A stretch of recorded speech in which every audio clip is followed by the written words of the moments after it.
Ang sakit mong mahalin. Ang sakit mong mahalin. Alam mo ba kung bakit?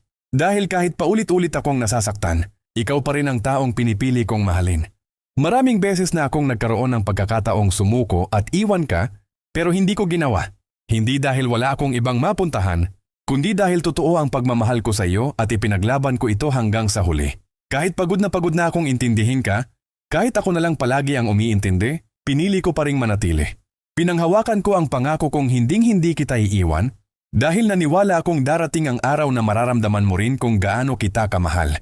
Pero habang tumatagal, unti-unti ring napapagod ang puso kong laging nasasaktan. Masakit palang magmahal ng taong hindi mo na alam kung pinapahalagahan. Ka pa ba o nasanay na lang na lagi kang nandyan? Hindi ko hinihiling na suklian mo lahat ng ginawa ko. Ang gusto ko lang sana ay maramdaman mong minsan din akong napagod, nasaktan at umiyak dahil sa mga ginawa mo. Sana balang araw, ma-realize mo na may isang taong minahal ka ng buong puso, pinaglaban ka kahit siya na mismo ang unti-unting nauubos. At kapag dumating ang panahong wala na akong lakas para manatili, sana huwag mong sabihing hindi kita minahal. Dahil ginawa ko ang lahat para hindi tayo mawala.